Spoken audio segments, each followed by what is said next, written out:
Assalamualaikum warahmatullahi wabarakatuh. Alhamdulillah wa syukurillah wa nikmatillah. Hari ini kita bisa bertemu kembali di acaranya podcastnya Klinik Hati. Dan alhamdulillah hari ini kita bertemu dalam kondisi yang sehat walafiat.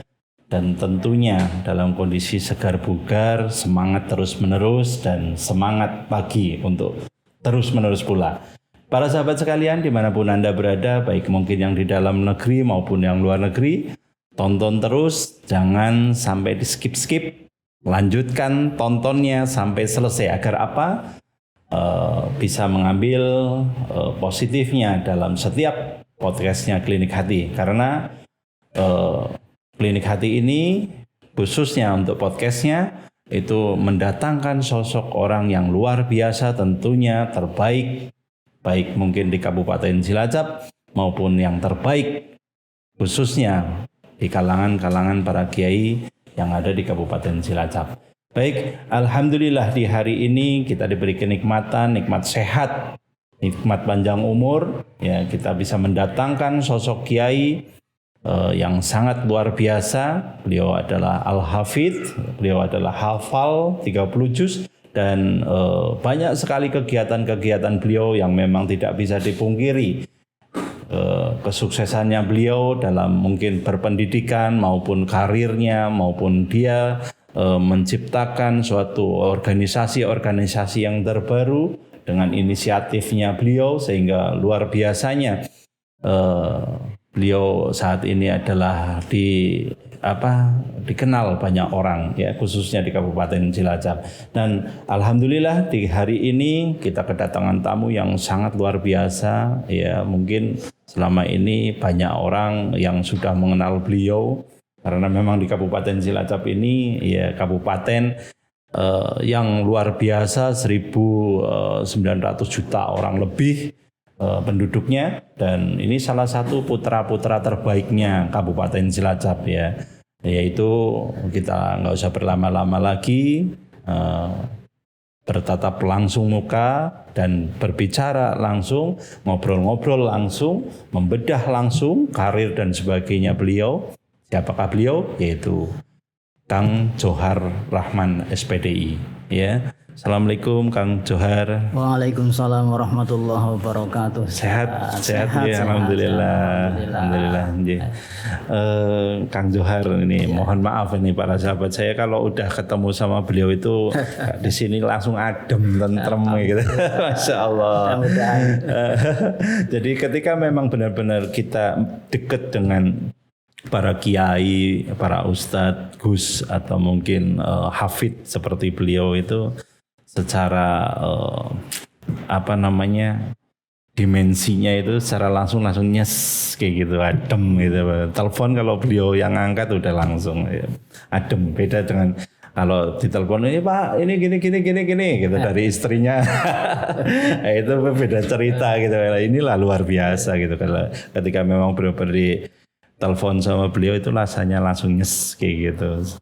Baik, sehat-sehat aja ya Kang Johar, ya, alhamdulillah. Ini mohon maaf, terima kasih sekali udah bisa menghadiri undangan kami di acara podcastnya Klinik Hati ini, Gus Johar, dengan segala kesibukannya Gus Johar yang sangat luar biasa.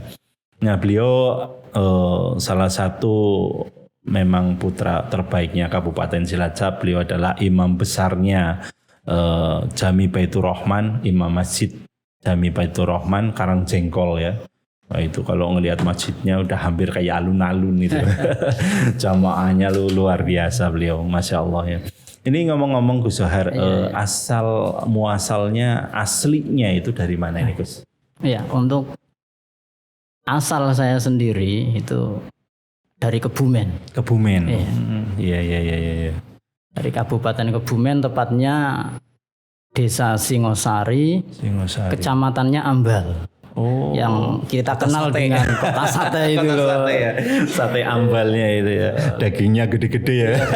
Masya Allah. Terkenal itu. Masya Allah, ya. Ambal itu ada suatu makanan khas. Makanan khas, ya, sate Ambal, Masya Allah, luar biasa. Ini nanti ini makanan khasnya itu udah terkenal, ya, Ambal gitu, sate Ambal.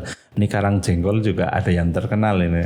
Gus Johar itu ya, yang masih muda, tampan, ya kan, hafid, dikejar-kejar banyak wanita ini jangan-jangan. Masya Allah. Iya, ngomong-ngomong kegiatan rutinitas mungkin awal mulanya kok bisa nih hijrah sampai ke Karangjengkol, itu ceritanya ini gimana Gus? Kok apa namanya? Dari mulai sejarah mondok, sekolah atau kuliah atau apa, itu seperti apa kok bisa sampai hijrah sampai ke daerah Karangjengkol itu tadi? Monggo Gus ceritakan. Untuk asal muasal atau ya pertama kali saya mengenal tentang bacaan Al-Quran khususnya tentunya tidak terlepas ya dari kedua orang tua saya. Betul. Itu asal muasal saya mengenal bacaan atau huruf-huruf Al-Quran. Itu kalau zaman dulu kan diajari dengan turutan. Ya turutan ya zaman dulu. Alif, ba, ta sampai ya. Ya betul. Dan ya sampai selesai alhamdulillah ngaji dengan orang tua saya. Terus selanjutnya dimasukkan ke lembaga, yaitu lembaga Taman Pendidikan Al-Quran TPQ, namanya adalah TPQ Tarbiyatul Atfal. Juga ada di desa saya, yaitu di desa Singosari. Singosari itu ya. Ya. Terus selanjutnya ketika sudah di jenjang MTS, mulai ngaji di pondok pesantren, yaitu pondok pesantrennya kebetulan yang ngasuh itu paklik saya. Namanya pondok pesantren Nurul Hikmah. Iya. Itu di jenjang ya MTS lah ketika itu. Dan setelah itu lulus dari MTS, itu saya dimasukkan ke pondok pesantren lagi, tepatnya di pondok pesantren Al-Ihya Ulumuddin, Kesugihan Cilacap. Nah itu asal muasal terus dari tahun berapa ya? Sekitar 2001 sampai 2008. Saya di pondok pesantren Al-Ihya Ulumuddin. Nah setelah itu kebetulan saya bertemu dengan suatu mungkin untuk mengawali hidup baru, yaitu dengan calon istri saya dulu. Kalau sekarang sudah menjadi istri tercinta saya. Alhamdulillah itu tepatnya di desa Karangjengkol, Kesugihan Cilacap. Nah dari tahun itulah saya bertempat tinggal di desa Karangjengkol. Nah, itu asal muasal saya bertempat di Karangjengkol ya melalui tahap-tahap itulah.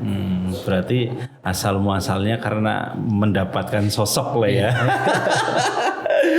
Yang saat ini menjadi belahan jiwa ya. Garwo masalah ya. Si garing nyowok. Masya Allah dapat ini ya. Jadi bonusannya seperti itu, ketika kita sudah mendapatkan garwo dan mendapatkan alhamdulillah ada kegiatan-kegiatan yang mungkin di Karangjengkol tersebut ya. Nah, adapun saat ini nih Pak Kiai atau bisa kita disebut di daerah imam masjid yang di sekitar situ kan memang banyak masjid ya itu di sekitar situ, banyak sekali masjid ya. Nah, dulunya apakah itu memang benar-benar ikut masuk di dalamnya menjadi pendiri itu masjid atau mungkin gimana nih ceritanya sampai mungkin dengan adanya banyaknya sekarang kegiatan yang luar biasa dari mungkin hari Senin sampai hari Senin lagi itu kan full banget itu kegiatannya ya. Kalau saya lihat Masya Allah jarang sekali ini masjid sampai punya kegiatan yang se-full ini gitu. Itu ceritanya gimana nih Gus? Iya, kebetulan saya kan ya pendatang lah di Karangjengkol, bukan asli Karangjengkol. Iya, putra daerah. Dulunya ya inginnya saya menjadi ya orang biasa lah.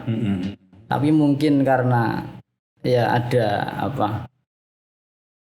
ada yang mengetahui bahwa saya sendiri itu dari pesantren. Mungkin dari itulah ada yang ya berkeinginan lah untuk ya mengikutkan saya terjun di lembaga kemesjidan. Oh gitu. Iya. Nah, baik Gus. Terus yang berikutnya ini di Masjid Jami Baitur Rahman Karangjengkol ini berdiri juga ya untuk pondok pesantrennya, TPQ-nya atau diniyahnya itu gimana? Itu prosesnya seperti apa itu, Gus? Kalau untuk masjidnya sendiri itu kan sudah ada dari saya sebelum ke situ sudah ada masjid. Tahun berapa itulah, tahun 50-an atau berapa itu sudah lama. Itu adanya masjid. Terus TPQ yang namanya TPQ Sabilur Rahman itu juga ketika itu sudah ada. Saya tinggal melanjutkan atau meneruskan aja mengikuti kegiatan di TPQ Sabilur Rahman itu sendiri. Dan yang belum ada ketika itu kan pondok pesantrennya. Nah, ketika itu ada santri yang dari pondok pesantren Al-Ihya Ulumuddin dulu kan pernah ya ikut dengan saya yang ngaji bareng lah istilahnya. Kebetulan ketika saya pulang dari pondok pesantren itu ada 3 anak yang mengikuti saya juga ikut ke Karangjengkol ketika itu. Ya pastinya melalui minta izin ke pengasuh pondok pesantren dulu. Nah itu asal muasal dari adanya pondok pesantren. Yang pondok pesantren itu ya dinamakan Pondok Pesantren Al-Ihya Ihyaul Quran. Ihyaul Quran. Ihya itu diambil ya mudah-mudahan mendapatkan keberkahan dari Pondok Pesantren Al-Ihya Ulumuddin. Ihya itu sendiri. Dan Al-Quran kebetulan kan istri saya alumni dari Pondok Pesantren Raudhatul Quran Sirau. Nah, itu Al-Qurannya diambil dari pondok pesantrennya istri saya. Jadi digabungkan menjadi Ihyaul Quran. Nah, itu seperti ceritanya, itu. Adanya pondok pesantren Ihyaul Quran. Nah, aktivitas Kang Johar sendiri untuk saat ini mungkin banyak sekali rutinitas yang ada di masjid maupun di pondok atau TPQ. Ini apa aja sih, ngadain rutinan seperti apa aja sih, monggo Kang Johar. Untuk kegiatan yang saya lakukan, khususnya kegiatan saya sendiri yaitu ada di kemasjidan atau kadang-kadang juga di sekolahan. Kebetulan juga saya diikut sertakan untuk membantu mengajar di sekolah. Masya Allah. Tempatnya ya sekolah SMP Yabagi 5 Kesugihan. Itu juga termasuk cabang dari Pondok Pesantren Al-Ihya Ulumuddin. Oh gitu, Masya Allah. Ngajar juga berarti di situ ya. Ngajar, kalau ada jadwal ya saya ke sekolah. Oh gitu, guru juga berarti ya. Masya Allah. Ya. Terlepas dari itu semua juga fadl dari Allah. Masya Allah. Saya cuma berikhtiar, cuma berusaha mengikuti kegiatan-kegiatan yang ada yang sifatnya itu baik. Masya Allah, Masya Allah. Iya. Terus selanjutnya rutinan yang lain, Gus? Untuk yang di dalam masjid sendiri atau mungkin digabungkan dengan TPQ Sabilur Rahmannya juga di pondok pesantren, kebetulan itu kan satu tempat. Jadi tidak pencar-pencar ngumpul di situ. Untuk di kemasjidan itu ada kegiatan-kegiatan rutin yang laksanakan. Ada mingguan, terus ada lapanan atau lapanan itu kan bulanan lah. Itu lapanan. Terus ada yang tahunan juga.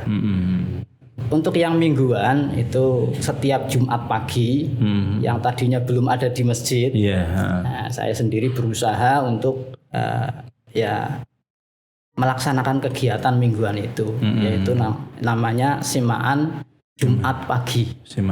Simaan Jumat pagi itu saya mengambil inisiatif meniru kegiatan yang ada di Pondok Pesantren Al-Ihya Ulumuddin. Kebetulan kalau di Pondok Pesantren Al-Ihya Ulumuddin kan seperti itu. Tiap Jumat pagi itu ada simaan rutin. Baca subuh itu yang mingguan. Terus ada yang mingguan lagi itu tepatnya di Minggu pagi. Ya, Minggu pagi itu ada kegiatan juga, itu juga diawali saya. Ya bersama dengan teman-teman lah. Atau bersama di masjid dengan juga di situ jamaah masjid situ. Namanya rutinan Mujahadah Asmaul Husna. Ya, itu juga setiap minggu pagi pada subuh. Itu juga mingguan sifatnya. Terus ada yang mingguan lagi itu malam Selasa.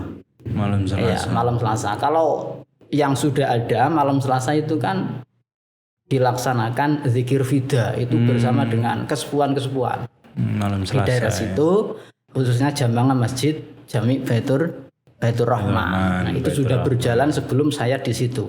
Itu waktunya setelah sholat maghrib sampai isya lah. Ya.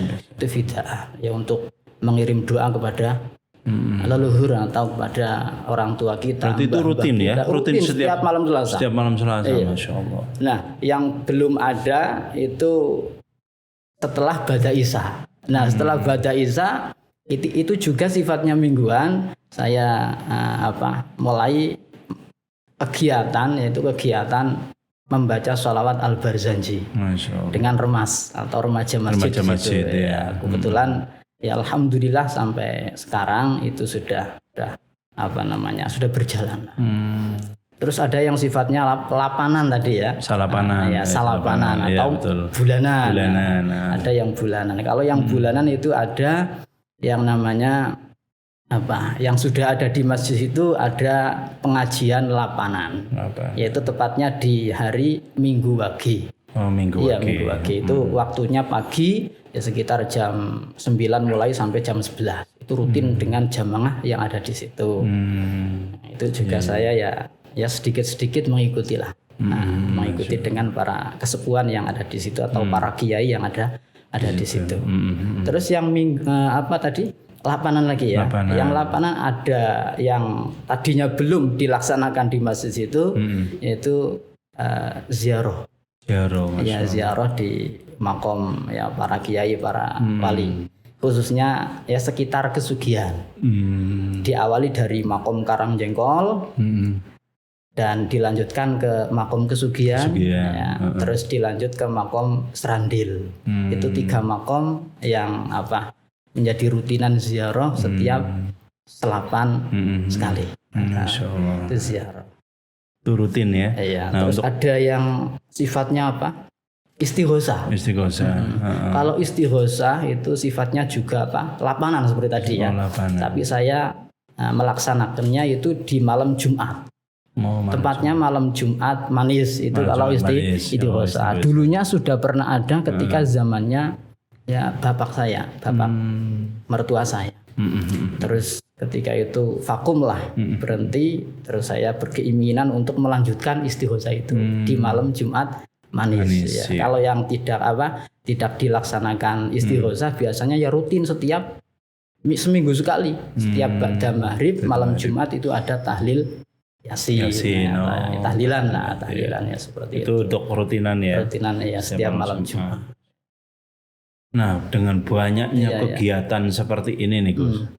Ini kan luar biasa, full banget kegiatan-kegiatan di masjid dan sebagainya. Jamaah mengikuti terus atau ya bongkar pasang atau gimana itu? Kalau seperti itu biasanya gimana nih? Ya, tetap rame aja ya? Ya rame. Masya Allah. Rame. Istiqomah berarti ya, Masya Allah. Luar biasa. Semua mengikuti lah kalau jamaah mengikuti. Nah kalau boleh tahu nih seluruh jamaah kalau memang full rame gitu bisa sampai berapa orang itu nih Gus? Kalau ngadain mungkin momen-momen skala besar. Iya, kalau skala besarnya itu kan tahunan ya. Khususnya mau menjelang Ramadan. Itu tahunan. Muharraman gitu mungkin ya. Enggak, kalau yang sebelum Ramadan itu akan ada ada acara tahunan yang namanya sadrana. Sadrana. Nyadran bersama. Iya. Itu yang kayak kemarin dulu kan saya pernah cerita kebetulan bersamaan dengan sadrana acara sini. Acara di sini ya, tidak bisa gitu sini. Iya. Tepatnya di Kamis terakhir bulan Sya'ban itu patokannya. Jadi hari Kamisnya itu semaan pagi sampai sore terus malam Jumatnya itu nanti khataman bersama disambung dengan tahlil Akbar. Dan sorenya pun sebelum maghrib ya baca asar itu semuanya datang ke makbaroh atau kuburan untuk melaksanakan ziarah khususnya di makom Karang Jengkol ya itu baca gitu, asarnya. Luar biasa ya. Jarang-jarang ini yang terus sampai. Yang tahunan lagi itu ada lagi ya selain itu ya. Di bulan Ramadan tepatnya tanggal 17 Ramadan. 17 Ramadan. Ya itu khusus untuk ikhtiar saya menjaga Al-Qur'an 1 sampai 30 juz pagi sampai sore saya baca sendiri. Itu alhamdulillah selama saya di situ sampai sekarang alhamdulillah rutinan itu ya, Masya Allah. Terlaksanakan dengan baik. Itu modelnya di masjid membaca Quran dilafadzkan dengan toa mungkin dan sebagainya. Full yang menyama. Full 1 sampai 30. Masya Allah. Alhamdulillah. Ya berkat pertolongan Allah lah, fadl dari Allah. Saya cuma berikhtiar lah. Itu di hari ke-17-nya atau di malam 17-nya itu? Di malam 17-nya. Jadi simangannya itu di tanggal 16 Ramadan. Iya, 16 Ramadan. Malamnya juga khataman bersama itu dengan para jamaah. Luar biasa para sahabat podcast Klinik Hati ini yang telah saya sampaikan tadi, inspirasinya muda, cerdas, muda berkarya, inisiatifnya sangat luar biasa, dan ini membuat semangat kita semakin besar, semangat kita semakin luar biasa. Dan yang jelas malu sama beliau karena memang banyaknya kegiatannya seperti ini, tapi bisa membagi waktunya ya. Kalau kita banyakan nganggurnya, banyakan main handphonenya, banyakan mungkin main kegiatan-kegiatan yang tidak penting, banyak mudorotnya dan sebagainya. Tapi ini luar biasa kegiatannya segitu banyaknya, penuhnya yang sangat luar biasa. Sehingga beliau bisa mengatur waktu dengan positif dan tentunya bermanfaat bagi banyak orang. Itu luar biasanya seperti itu. Itu yang bikin iri sebenarnya. Bukan iri yang negatifnya ya, tapi iri yang positifnya. Ini sangat luar biasa para sahabat sekalian. Dan ini satu pertanyaan lagi, Kang Johar. Dengan banyaknya kegiatan seperti ini, ada nggak yang membuat berat? Misalkan istri tidak terlalu, misalkan nggak pernah ada waktu nih buat keluarga atau apa gitu. Membagi waktunya ini gimana ini? Ini mohon maaf sampai masuk ke dalamnya, karena memang sebagian besar permasalahannya ketika memang sudah di umat itu udah benar-benar full, ya biasanya yang dapur atau mungkin yang rumah tangga biasanya rada terbengkelai. Itu gimana membaginya? Ya, alhamdulillah untuk urusan rumah tangga ya saya selalu berkomunikasi lah dengan istri secara baik. Bahkan untuk melaksanakan kegiatan ini ya termasuk dukungan besar, motivasi besar itu ya dari keluarga istri saya sendiri. Saya perasan lah, saya sharing dengan istri saya mau melaksanakan kegiatan ini ya dari istri saya. Saya sharing bersama. Kalau istri mungkin keberatan atau gimana memberi masukan saya juga berusaha mengikuti lah bagaimana baiknya. Ngerem. Iya. Baik, Kang Johar. Nah, ini mungkin Kang Johar ngasih masukan buat para sahabat yang muda, para sahabatnya podcast Klinik Hati maupun jamaahnya Kang Johar di Jami Baitur Rahman Karang Jengkol, kasih masukan untuk mereka-mereka agar mungkin tetap seperti apa, semangat, ibadah dan sebagainya. Monggo silakan arah ke mungkin kamera. Alhamdulillah untuk semuanya. Jadi intinya adanya kegiatan yang saya sendiri lakukan dengan teman-teman saya, dengan para jamaah yang ada di daerah saya, khususnya di Masjid Jami Baitur Rahman atau di TPQ-nya, di pesantrennya, itu tidak terlepas dari fadl atau pertolongan dari Allah Subhanahu wa Ta'ala. Intinya saya sendiri untuk berusaha terus-menerus menjadi orang yang baik, orang yang bermanfaat. Amin. Khairun nas anfa'uhum linnas. Jadi saya cuma berikhtiar, berusaha, selebihnya saya pasrahkan atau tawakal kepada Allah Subhanahu wa Ta'ala. Dan semuanya itu ya banyak sekali dukungan dari orang-orang terdekat saya, dari keluarga, dari teman-teman, dari semuanya. Itu semua ya mendukung atau memotivasi saya sendiri. Baik. Dan mudah-mudahan ya yang kita lakukan khususnya itu diberi ridho oleh Allah Subhanahu wa Ta'ala, menjadi amal soleh atau bermanfaat bagi saya sendiri, keluarga dan semuanya. Amin. Baik para sahabat podcast Klinik Hati, kita akan buktikan beliau Kang Johar Al-Hafidh membacakan ayat-ayat Allah yang tentunya ayat-ayat ini pastinya akan membuat tergetar hati kita dan membuat hati kita damai, tenang, insyaallah ya. Kita langsung aja kepada Kang Johar Rahman SPDI untuk membacakan ayat Allah tersebut. Monggo Kang Johar.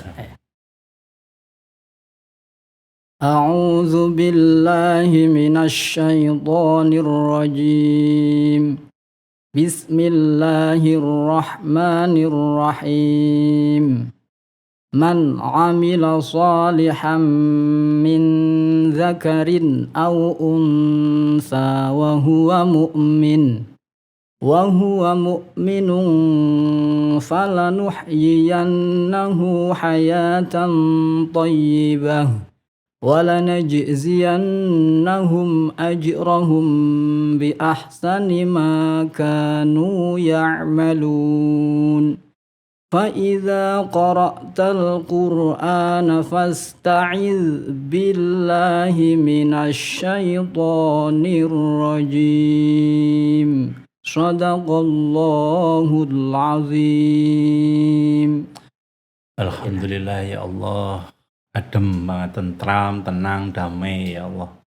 Ini luar biasa memang ya. Kita dengarkan lantunan tersebut di atas dan membuat diri kita lebih damai, lebih tenang, lebih tentram mendengarkannya dan bergetar jiwa kita ya. Baik, mungkin itu salah satu contoh ayat-ayat yang dibacakan oleh Kang Johar Rahman SPDI Al-Hafidh.